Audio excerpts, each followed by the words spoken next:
The great hall of Station Omega was filled with creatures from across 3 galaxies.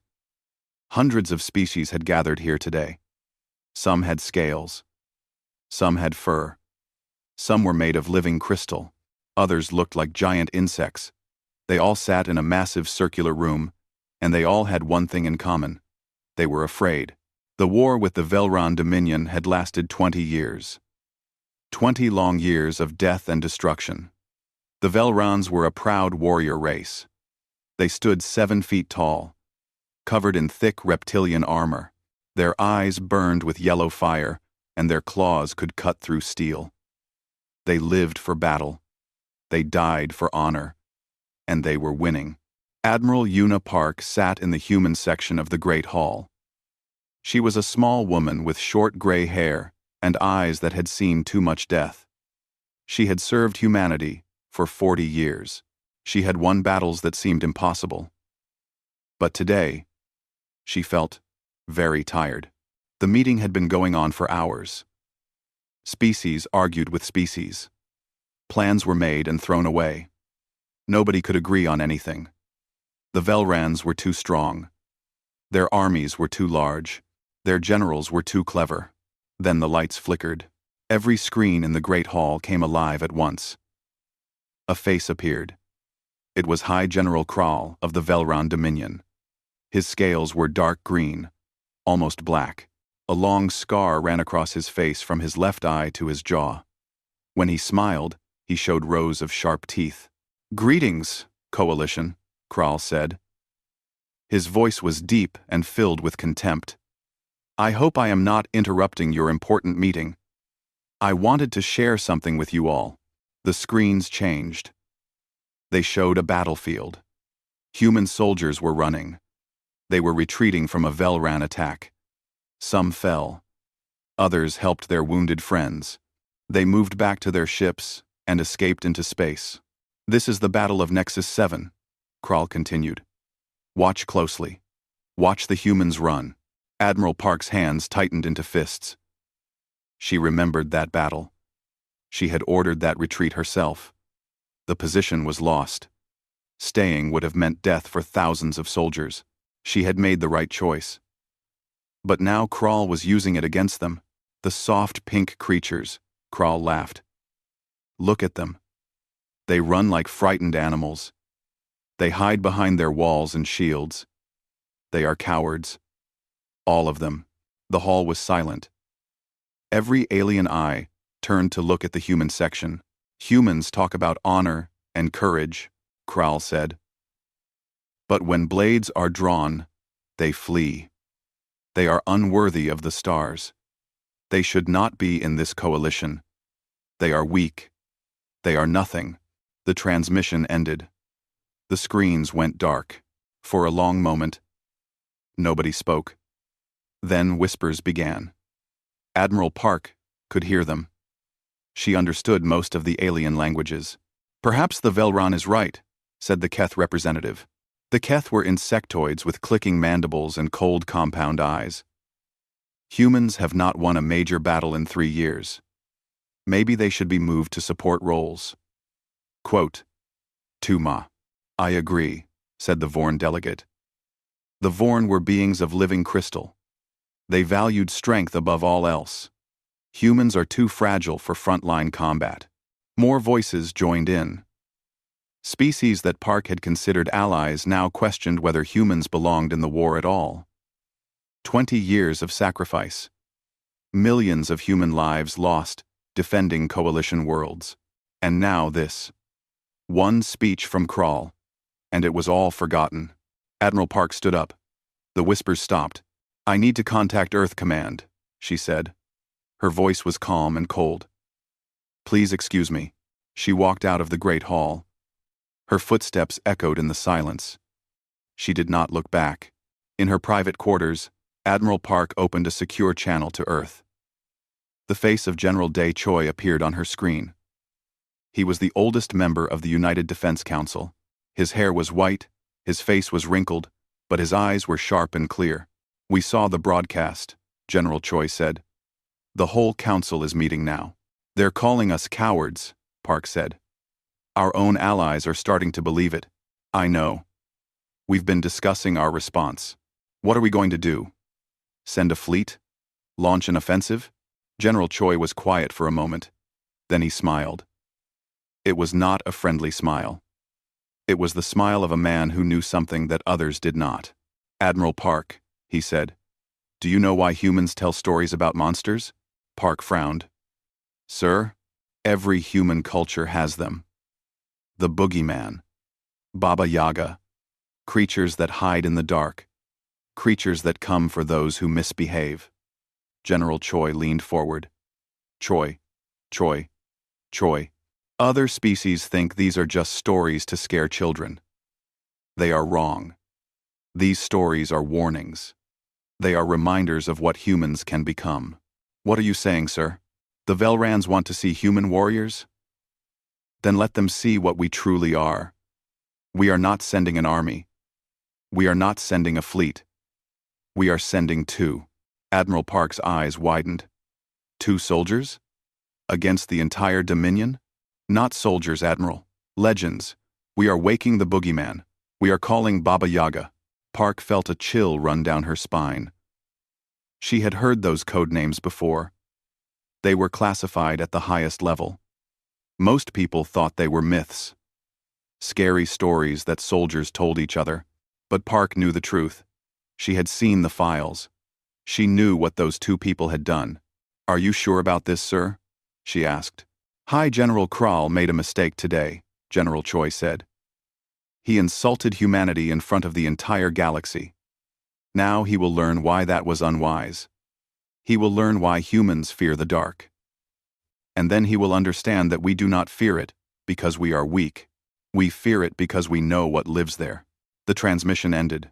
Admiral Park returned to the Great Hall. The aliens were still whispering, still doubting. She walked to the center of the room and waited until she had everyone's attention. You want to know if humans are cowards? She said. Her voice rang through the hall. We are sending 2 operatives to the Velran homeworld. Their mission is simple. They will make High General Kral understand exactly what humanity is capable of. The Keth representative made a clicking sound that meant disbelief. 2? You are sending 2 humans against the entire Velran Dominion? This is a joke. 2. It is not a joke. Admiral Park said. Then it is suicide, the Vorn delegate said. 2 beings cannot fight an empire. Admiral Park smiled. It was the same smile that General Choi had shown her. Cold. Knowing. Dangerous. We are not sending fighters, she said. We are sending the Boogeyman and Baba Yaga. In 30 days, you will see what 2 humans can do. In 30 days, Kral will beg for mercy. And in 30 days, you will never call humans cowards again. She turned and walked away. Behind her, the Great Hall erupted in confused noise. Aliens asked each other what a Boogeyman was. What was a Baba Yaga? Why were the humans so confident? They would learn soon enough. The whole galaxy would learn. On a small moon at the edge of human space, there was a tiny house. It sat alone in a valley, surrounded by gray mountains. No roads led to it. No ships visited it. The man who lived there wanted to be forgotten, and the world had done its best to forget him. His name was Han Sok. He was 52 years old. He had brown eyes, average height, and a face that nobody would remember. If you passed him on the street, you would not look twice. He was designed to be invisible. According to official military records, Colonel Han Seok died in the Titan colony uprising of 2309. His file was closed. His medals were given to a family that did not exist. His name was erased from history, but Han Sok was not dead. He had simply become something else. For 38 years, he had been humanity's darkest secret. He was the man they sent when armies could not help. He was the shadow that moved through enemy lines without a sound. He was the nightmare that made other nightmares afraid. They called him the Boogeyman. Han was sitting in his small kitchen, drinking tea, when his communication device made a sound it had not made in 5 years. He looked at the screen. The message was simple. 3 words and a set of coordinates. We need you. Han finished his tea. He washed the cup and put it away. Then, he walked to his bedroom and pulled a case from under his bed. Inside was everything he needed. Weapons, tools, a black suit that could bend light around him. He had kept it all clean and ready. He had known this day would come. As he packed, Han thought about the name they had given him. The Boogeyman. He had earned it on Mars. During the Red Sand Rebellion, a terrorist group had taken control of 3 cities. They had bombs. They had hostages. Armies could not stop them without massive death. So they sent Han.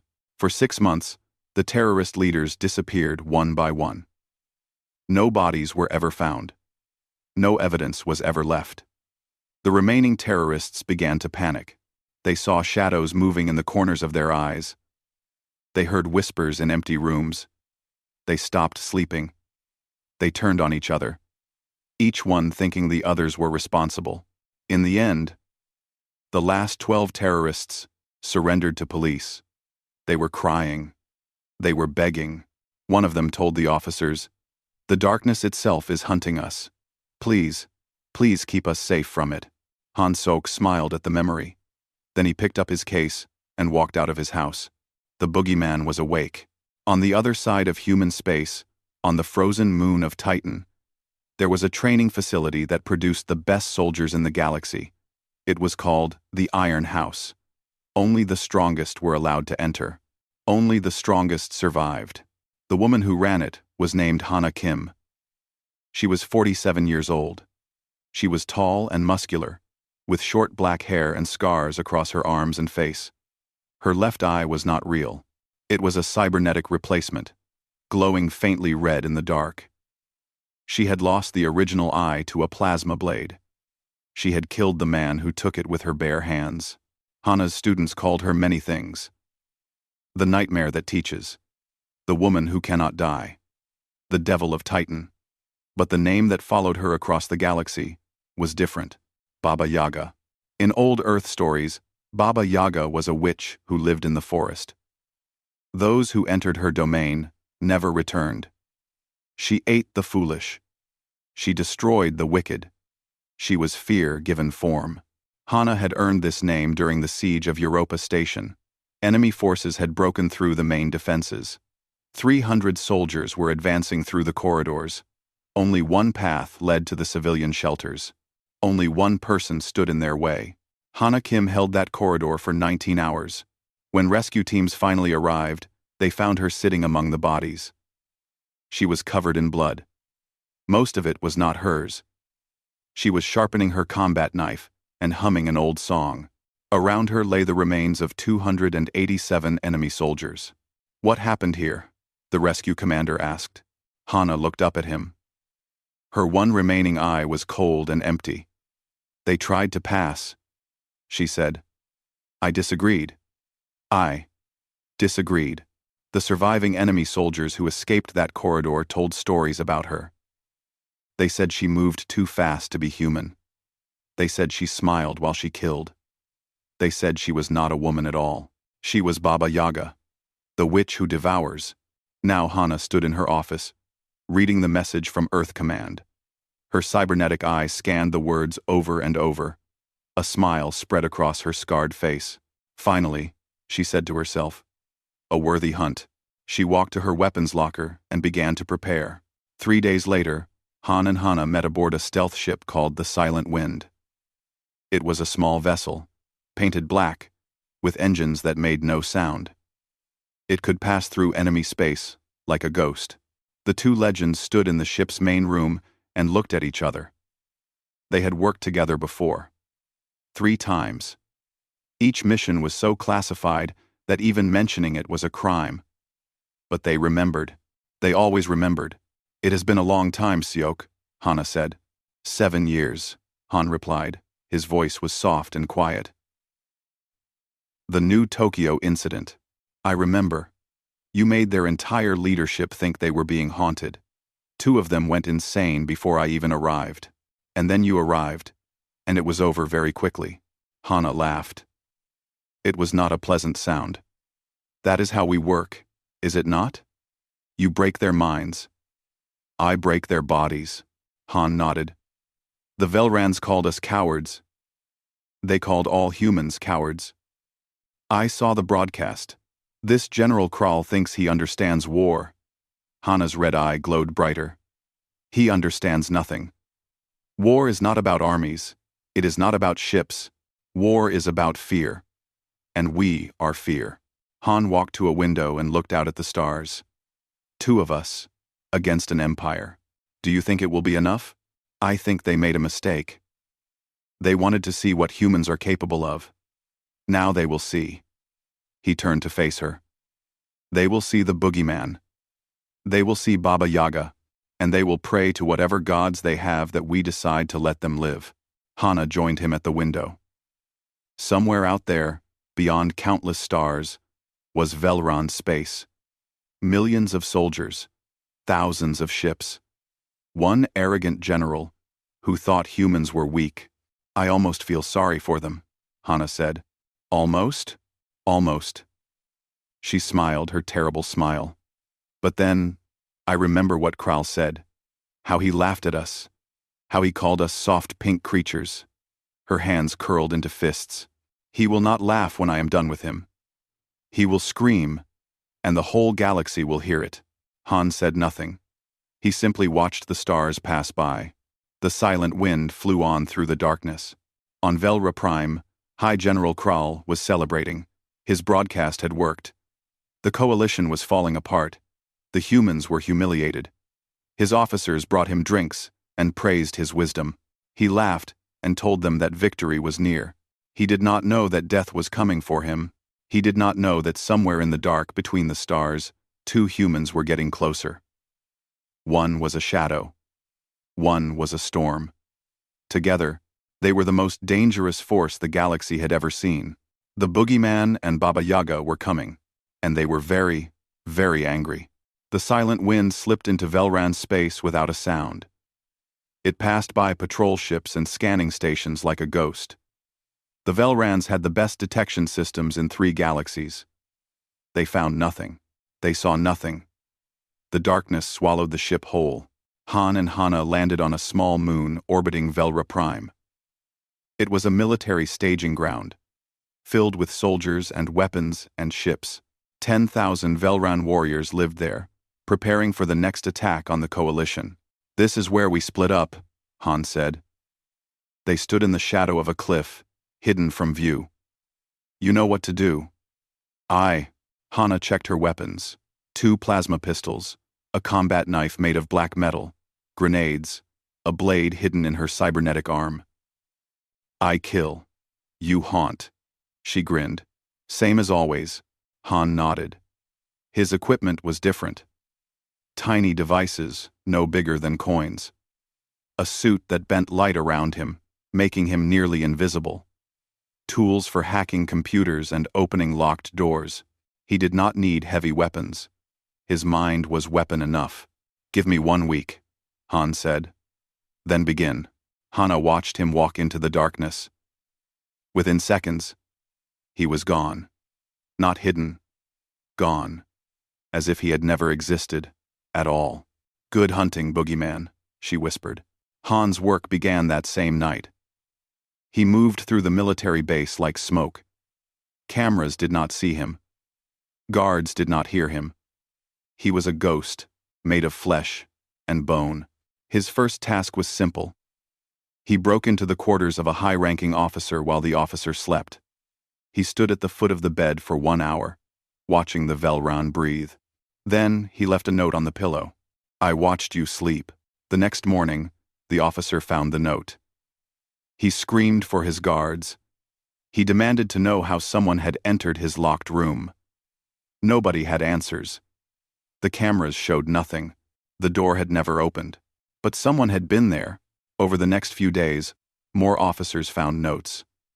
I was here. I am watching. You are not safe. Some woke in the middle of the night, certain they had heard footsteps. Others found objects in their rooms that should not be there. A human coin. A piece of paper with a drawing of an eye. Fear began to spread. Velran soldiers were proud warriors. This was something they could not see, could not catch, could not understand. There is something on this station, one guard told another. Something that moves in the dark. Do not be foolish, his friend replied.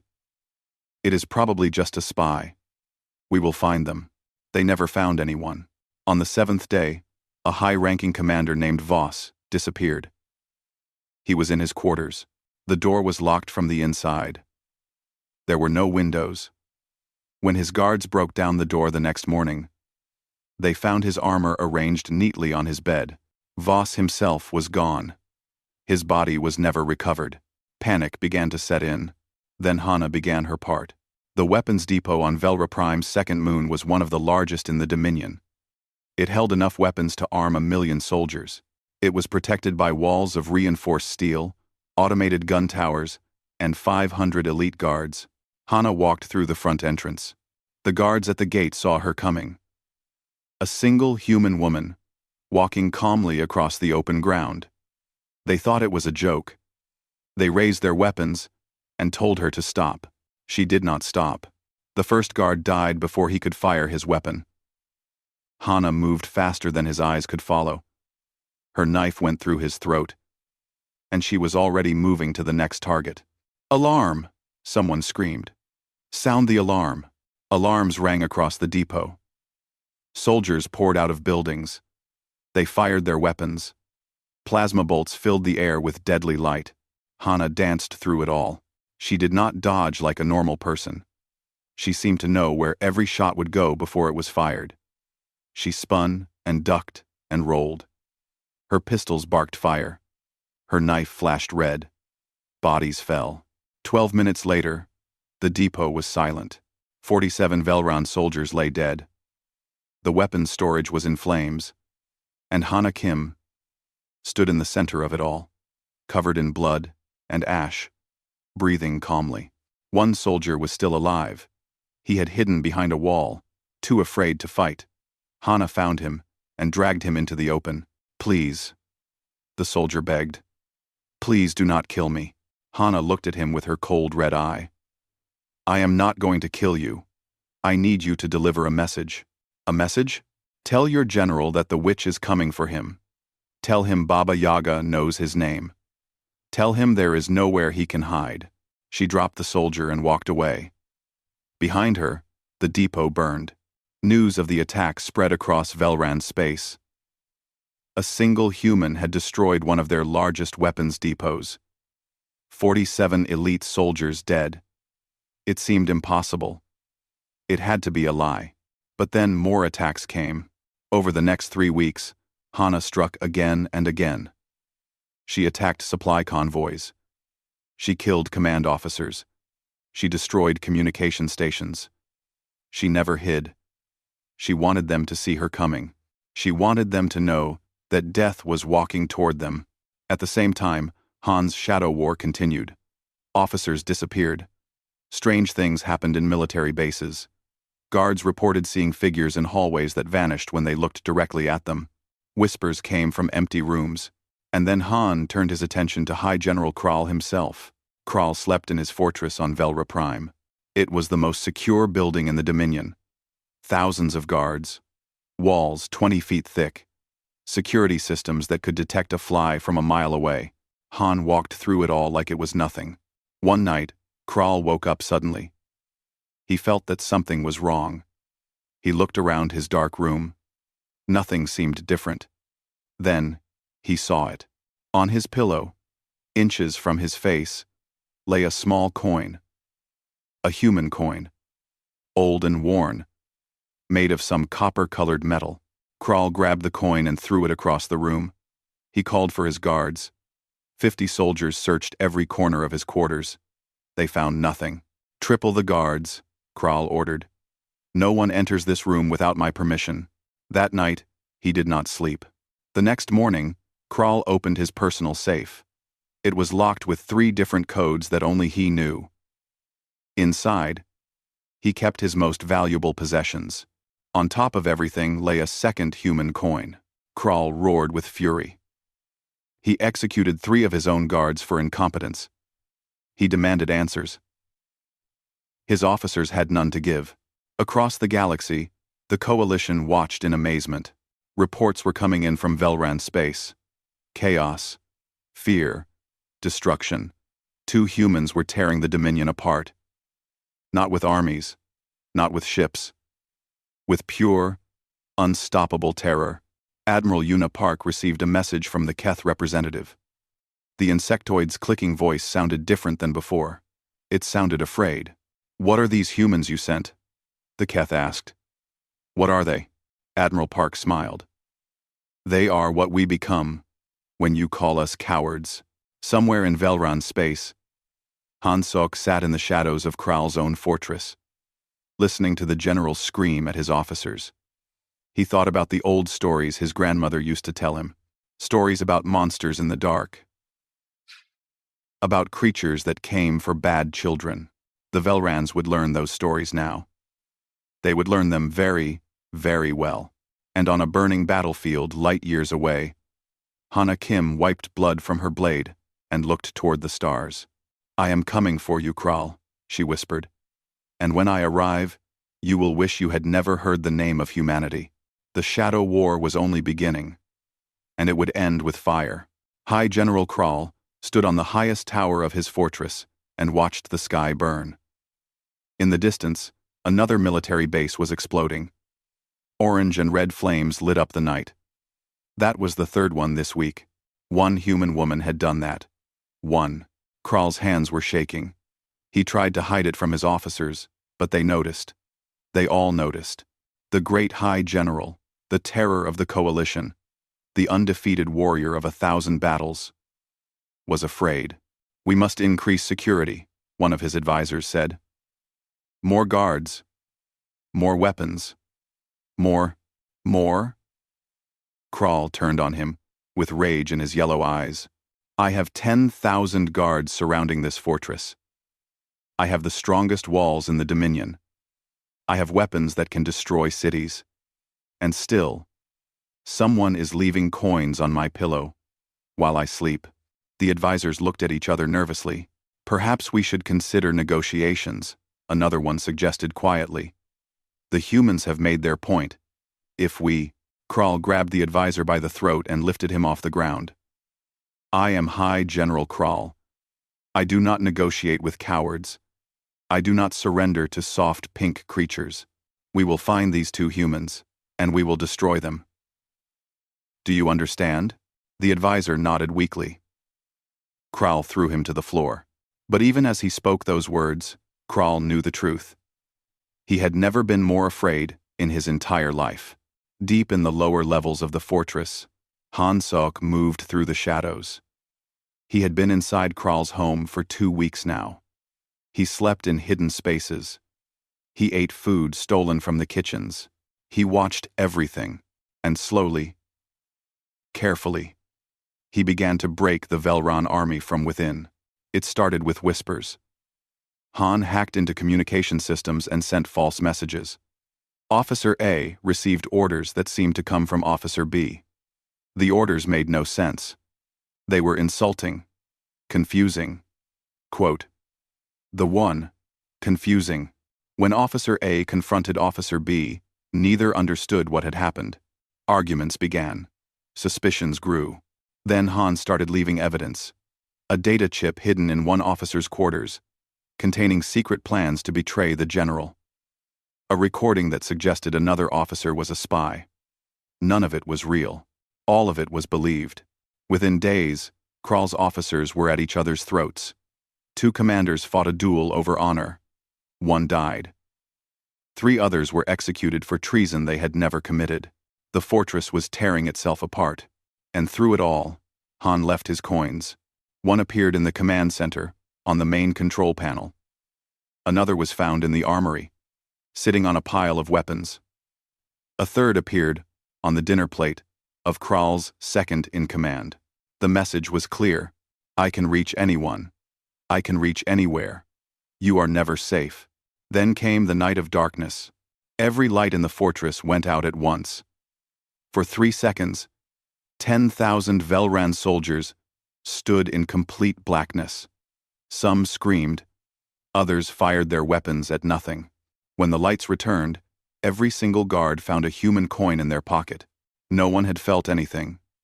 No one had seen anything, but someone had touched every single one of them in the dark. Mass desertions began that night. Soldiers abandoned their posts and fled. They would rather face punishment than stay in a fortress haunted by something they could not fight, something they could not see. Kral ordered the deserters hunted and killed. It did not stop others from running. And then Hana came. She did not sneak. She did not hide.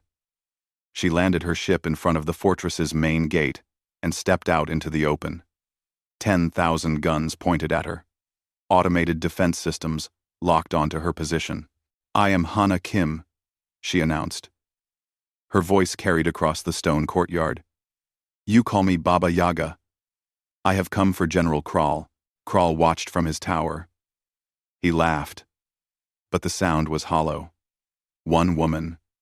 She thinks she can challenge my fortress. Kill her." Every weapon fired at once. Hana was already moving. She ran toward the wall of fire like a woman possessed. Plasma bolts exploded around her. Missiles screamed through the air. The ground shook with the force of the attack, but Hana kept coming. She seemed to predict where each shot would land. She moved before the trigger was pulled. She ducked under beams of light that should have cut her in half. She leaped over explosions that should have turned her to ash. The outer guards fell first. Then the automated guns. Then the soldiers who came running from inside the fortress. Hana cut through them like a blade through water. Her pistols never stopped firing. Her knife never stopped moving. The Velran news networks broadcast the attack live. Across the galaxy, billions of beings watched a single human woman carve her way through an army. A journalist on a nearby hill grabbed a retreating soldier for an interview. The soldier's armor was cracked. His eyes were wild with terror. "What is she?" the journalist asked. "How is this possible?" The soldier looked at the camera. His voice shook. "She is not a soldier. She is not even human. She is a punishment from the gods for our arrogance. She is death itself." He pushed past the journalist and ran. Inside the fortress, Hana fought her way through corridor after corridor. She was wounded now. A plasma burn on her arm. A cut across her leg. Blood ran down her face from a gash on her forehead. She did not slow down. In the lower levels, Han heard the sounds of battle growing closer. He smiled in the darkness and began to move toward the throne room. It was time. Kral was waiting behind the massive doors of his inner chamber. 50 of his best guards surrounded him. The doors were 2 feet thick, made of reinforced alien metal. Nothing could break through them. The lights flickered. "General Kral." Han's voice came through the speakers. It was calm, quiet, almost gentle. "You called us cowards. Do you remember?" Kral raised his weapon. "Show yourself, human." "I have been here for 2 weeks, General. I have walked through your halls. I have stood beside you while you slept. I have watched you shake with fear when you thought no one was looking." A pause. "You should be afraid. We are very, very angry." The lights went out. In the darkness, the guards heard something. Footsteps, breathing, movement. The flashes lit up the room for brief moments. In those moments, they saw each other. They did not see Han. When the lights came back on, 3 guards were unconscious on the floor. No one had seen what happened. Then the doors exploded inward. Hana stood in the opening. She was covered in blood and burns. Her cybernetic eye glowed like a red star. In one hand, she held her knife. In the other, a plasma pistol. "Hello, General," she said. "I told you." The witch was coming. Han stepped out of the shadows behind Kral. The general spun around, shocked. He had been standing right there. How had he not seen him? "And the boogeyman was already here," Han said softly. Kral looked from one to the other. His remaining guards raised their weapons, but they were trembling. These two humans had destroyed his empire. They had broken his army. They had made the mighty Velran Dominion afraid. "Kill them!" Kral screamed. The guards charged. Hana smiled her terrible smile. "Finally," she said. "A real fight." The battle that followed lasted 4 minutes. It was not a fight. It was a performance. Han and Hana moved together like dancers, each one knowing exactly where the other would be. Guards fell. Weapons were knocked away. Bodies hit the floor. When it was over, only Kral remained standing.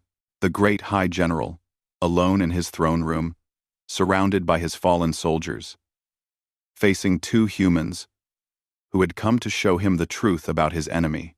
Han stepped forward. "Now, General, let us teach you about humanity." Kral raised his blade. His eyes burned with desperate rage. But deep inside, he already knew. He had lost. High General Kral charged at Han with all his fury. His blade came down in a powerful strike that should have cut the human in half. It hit nothing but air. Han was already behind him. Kral spun and attacked again, and again, and again. Each time, Han was somewhere else. He did not fight like a warrior. He did not meet blade with blade, or strength with strength. He moved like smoke, like water, like shadow. "Stand still," Kral roared. "Face me like a true warrior." "I am facing you," Han said softly. He was standing directly in front of Kral now. "You simply cannot see me." Kral lunged forward. Han sidestepped and pressed a single finger against the back of Kral's neck. The general stumbled and fell to his knees. His arms went numb. His blade clattered to the floor. "A pressure point," Han explained. "Your species has them too. I learned where they were when I studied your medical files. 2 weeks ago, in your own medical center, while you slept upstairs." Kral tried to rise. His legs would not obey. Hana walked forward and stood beside Han. She looked down at the fallen general with something that might have been pity, or might have been contempt. "You called us cowards," she said. "You laughed at us in front of the entire galaxy. You thought we were weak because we did not charge into battle with swords raised and songs on our lips. You thought we were afraid," Han added. "And you were right. We are afraid. Humans are always afraid. We are small. We are fragile. Our universe is vast and dangerous, and full of things that can kill us." Kral looked up at them. His yellow eyes were filled with hatred. "Then why? Why fight at all?" Hana crouched down until she was at eye level with him. "Because fear does not stop us. It changes us. It makes us something else. When humans are afraid, we do not run. We become the thing that other creatures fear." She gestured around the ruined throne room. The fallen guards, the shattered doors, the chaos that two humans had caused. "Look at what we did," she said. "Look at your mighty fortress. Look at your undefeatable army. 2 of us. 2. And your empire is on its knees." Kral spat at her feet. "Kill me, then.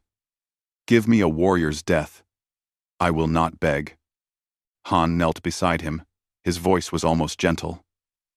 Kral frowned. "What?" "You are going to live," Han said. "You are going to tell everyone what happened here. You are going to describe, in detail, how 2 humans walked through your defenses, destroyed your army, and brought you to your knees. You are going to admit that you were wrong about us." "Never."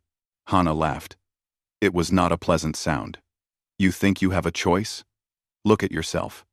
The great High General Kral, lying on the floor, unable to move. Your guards are dead. Your fortress is in ruins. Your soldiers are running away. You have nothing left." She leaned closer. "But we are going to leave you something. We are going to leave you your life.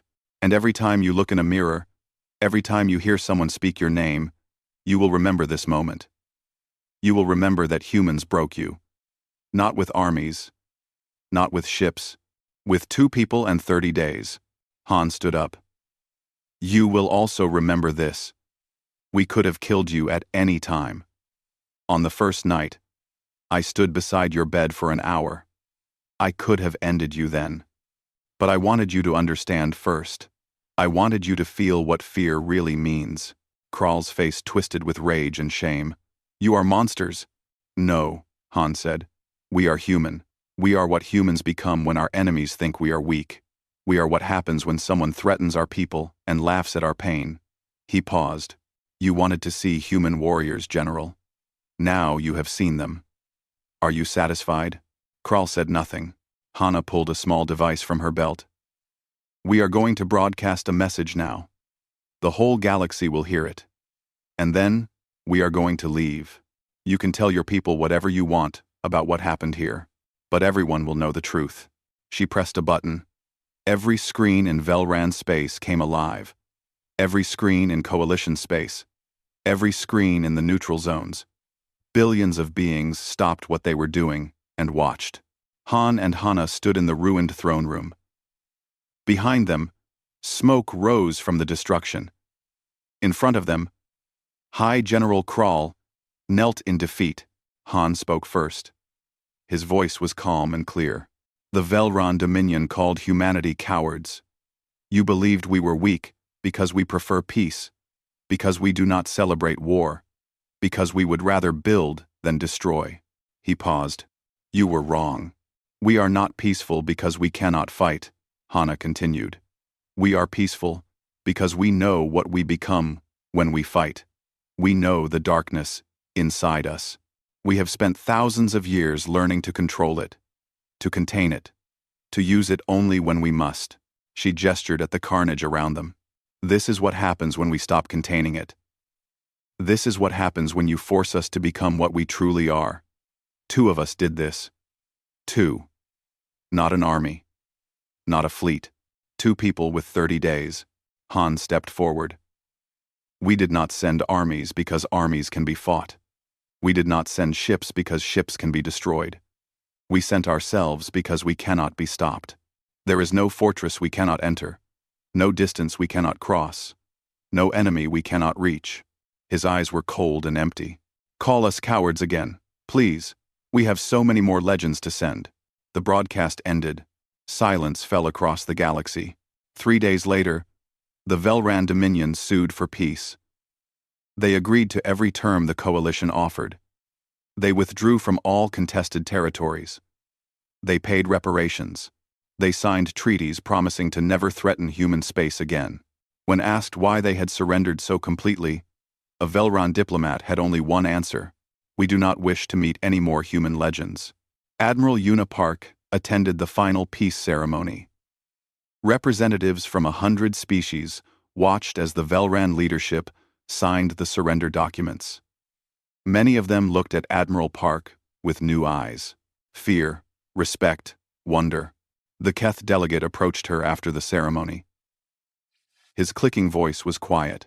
Admiral, may I ask you something? Of course. The Boogeyman and Baba Yaga. How many more like them do you have? Admiral Park smiled. It was a small smile, but it contained multitudes. Enough. She did not tell him the full truth.